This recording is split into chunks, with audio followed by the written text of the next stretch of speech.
Hello everyone, আসসালামু আলাইকুম। আশা করছি সবাই ভালো আছেন। সবাইকে শুভ সন্ধ্যা। আমি Abu Hanif. Welcome to travel with Hanif. আমার নতুন আরেকটা ভিডিওতে সবাইকে স্বাগতম জানিয়ে শুরু করছি আজকের ভিডিওটি। তো আজকের ভিডিওর টপিকটা কি ইতিমধ্যে থাম্বনেল দেখে অনেকে বুঝছেন।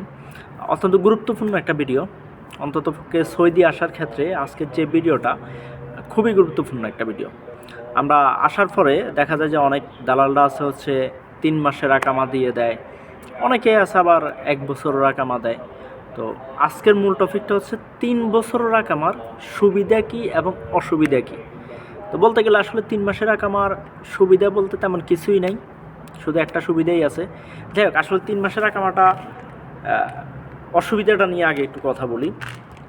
আসলে এই 3 মাসের আকামাটা একটা সময় হচ্ছে এটা ছিল না, এটা ছিল হচ্ছে 6 মাসের আকামা দিতে হইতো। তো কয়েক মাস আগে হচ্ছে আর কি এই 3 মাসের আকামাটা, কয়েক মাস বলতে প্রায় বছরখানেক হয়ে গেছে, এর আগে হচ্ছে এটা চালু করেছিল এই 3 মাসের আকামাটা। তো এই 3 মাসের আকামাটা চালু হওয়ার পরে মেইন একটা প্রবলেম যেটা দাঁড়াইছে সেটা হচ্ছে অনেক মানুষ হচ্ছে অবৈধ হয়ে যাচ্ছে। কেন অবৈধ হচ্ছে? আপনি যখন একটা মানুষ যখন 3 মাস মানে প্রবাসে আসার পরে নর্মালি তার ইকামা ঠিক হওয়া, সব কাগজপত্র ঠিক হওয়া, তারপর কাজ পাওয়া, এগুলোর জন্যই হচ্ছে দেখা যায় তার 3 মাসের মতো এমনিতেই চলে যায়। মানে দেখতে দেখতে, যেমন আমি আমার কথা যদি বলি, আমি আজকে আসছি যে 5 মাস রান নেই, এখন হচ্ছে আমার কাজের কোনো খবর নাই। তো যার মাধ্যমে আসছি উনি হয়তো আগে বলছে যে ওনার নিজের কফি শপ আছে, ওইখানে কাজ দিবে। এখন পর্যন্ত মানে উনি বিভিন্ন জায়গায় ঘুরাচ্ছে। এখন যদি আমাকে যদি 3 মাসের আকামা দিত তাহলে হচ্ছে আমি এতদিনে কিন্তু অবৈধ। এই 3 মাসের আকামার কারণে হচ্ছে অনেক মানুষ অবৈধ হয়ে যাচ্ছে। যতই মানে মানুষ আসতেছে, দিন দিন অনেক মানুষ আসতেছে, কিন্তু ওই যে দালালরা আকামা দিচ্ছে না, আকামা না দেওয়ার কারণে হচ্ছে তারা অবৈধ হয়ে যাচ্ছে। 3 মাসে কাজ কি খুঁজবে ভাই, কোনো কিছুই ঠিক নেই। যাই হোক, এখন এরপরে এই 3 মাসের জন্য অনেক লোক মানে অবৈধ হয়ে যাচ্ছে। অনেকে দেখা যাচ্ছে দেশেও যাইতে পারতেছে না।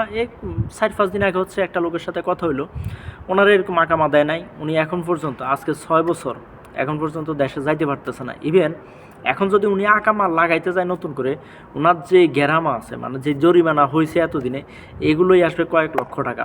তারপর আকামা লাগাইতে তো আরও টাকা আছেই। সব মিলে 3 মাসের আকামার মানে সুবিধা বলতে কিছুই নেই, সবই হচ্ছে অসুবিধা। সুবিধা হচ্ছে আপনার একটাই সুবিধা, সেটা হচ্ছে মানে আপনি 100 রিয়াল মুক্ত বামেল দিয়ে চাইলে আপনি 3 মাস পর পর ইকামাটা লাগাইতে পারবেন। শুধু এটাই একটা সুবিধা, কারণ এমনিতে আপনার 1 বছর আকামা যেটা দেয় আর কি, ওইটা আবার লাগাইতে গেলে হচ্ছে আপনার টোটাল 9600 রিয়াল খরচ হয় ওই আকামাটার দামই। তারপর আরও বিভিন্ন খরচপাতি সব মিলে মনে করেন যে 10,000 রিয়ালের উপরে চলে যায়। তো এই 3 মাসের আকামা শুধু ওইটা একটা সুবিধা। আবার আরও একটা সুবিধা হচ্ছে কি, আপনি যেমন 1 বছর আকামা যেটা, ওইটার মধ্যে আপনি ওই 1 বছরের সাথে আরও আপনি এখানে আসার পর যে 3 মাস যে থাকতে পারবেন, মানে আপনি আকামা সারা 3 মাস কিন্তু এখানে আসার পরে ট্যুরিস্ট ভিসা আসুন বা যে ভিসাতে আসুন এখানে থাকা যায়।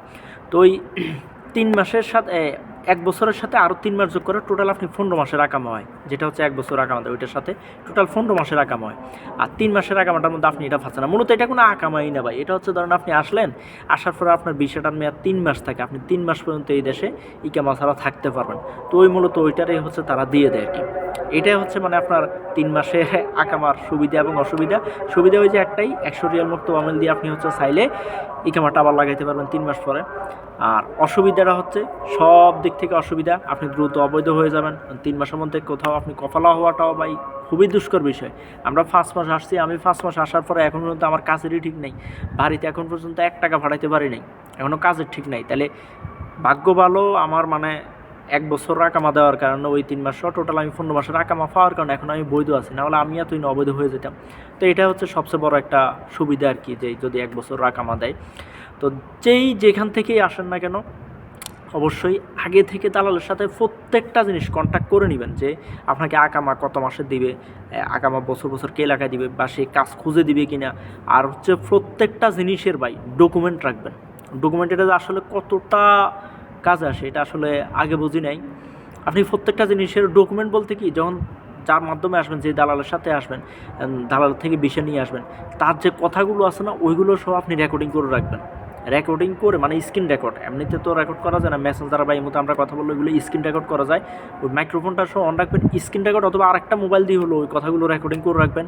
এরপরে স্যালারি কেমন দিবে, কাজ কেমন দিবে, আকামা দিবে কিনা, প্রত্যেকটা জিনিসের আপনি হচ্ছে স্ক্রিন রেকর্ড করে রাখবেন বা রেকর্ডিং করে রাখবেন, ডকুমেন্ট রাখবেন, যাতে করে পরবর্তীতে কোনো সমস্যা হলে দালালটা যাতে ধরতে পারেন। বা যেটাই হোক, আসলে এই প্রবাসে আসলে দেখা যায় আসলে কে কতটুকু ভালো আর কে কেমন। না আসলে আসলে এগুলো কখনো বোঝা যায় না, আমি নিজেও বুঝতাম না, এখন আসার পরে বুঝতেছি আর কি। তো যাই হোক, এটাই আর কি, সব প্রত্যেকটা ডকুমেন্ট রাখবেন, তাহলে একসময় মনে করেন যে ওই দালালে ধরতে পারবেন। তো ভিডিওটা লং করতেছি না, আপাতত এখানেই শেষ করতেছি। সবাই ভালো থাকবেন, সুস্থ থাকবেন। আর সৌদি সম্পর্কিত যদি কোনো কিছু জানতে চান অবশ্যই কমেন্ট করবেন, ইনশাআল্লাহ আমি যতটুকু জানি ওইটা জানার চেষ্টা করব। আর প্রত্যেকটা ভিডিও যাতে আপডেট যাতে আপনি পেতে পারেন সেজন্য হচ্ছে চ্যানেলটা সাবস্ক্রাইব করে দিবেন, ফেসবুকে ফলো করে দিবেন। তো আপাতত বিদায় নিচ্ছি এখানে, সবাই ভালো থাকবেন, সুস্থ থাকবেন, আল্লাহ হাফেজ, আসসালামু আলাইকুম।